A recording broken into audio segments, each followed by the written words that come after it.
नमस्कार साथियों, मेरे और आपके लिए कोरोना एक बीमारी है, आपदा है, महामारी है, परंतु केंद्र की नरेंद्र मोदी सरकार के लिए ये आपदा में अवसर है। जी हाँ, अवसर है चुनी हुई सरकारों को गिराने का अवसर, लोकतंत्र की हत्या का एक बेहतर अवसर और सबसे बड़ी बात, संसद के सामने पूछे जाने वाले सवालों से बच जाने का अवसर।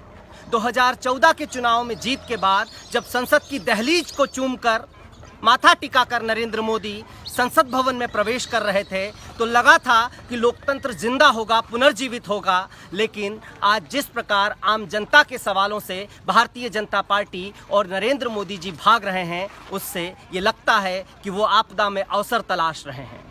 विपक्ष और देश की आम जनता बार बार सवाल पूछ रही है, सवाल उठा रही है, और जिस प्रकार से रात के अंधेरे में दबे पांव कृषि अध्यादेश के माध्यम से 3 कानून लाए गए और उन कानूनों को बिल्कुल एक तरफा असंसदीय प्रक्रिया के द्वारा राज्यसभा में पास कराया गया, उससे लोकतंत्र बार बार कलंकित हुआ है।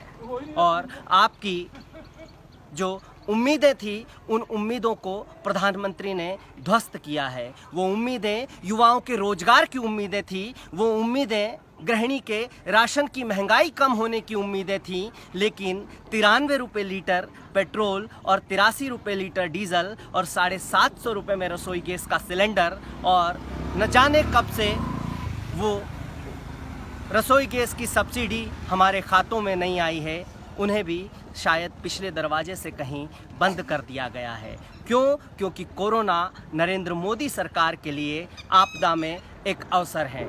ये सवाल मेरे नहीं हैं, ये सवाल दिल्ली की सरहद पर बैठे किसानों के नहीं हैं, बल्कि ये सवाल आपके भी हैं, हर आम भारतवासी के हैं। और इन सवालों से अगर आपका रिश्ता है तो आप भी आवाज़ उठाइए, ताकि बहरी हो चुकी नरेंद्र मोदी सरकार के कानों में जूं रेंगे और वो संसद का सत्र बुलाने के बारे में गंभीरता से सोचे। क्योंकि कोरोना काल में भारतीय जनता पार्टी की चुनावी रैलियां हो सकती है, बिहार में चुनाव संपन्न हो सकते हैं, चुनी हुई सरकारें गिराई जा सकती हैं, तो संसद का शीतकालीन सत्र क्यों नहीं हो सकता? ऐसा कुछ तो है जिसे छुपाया जा रहा है।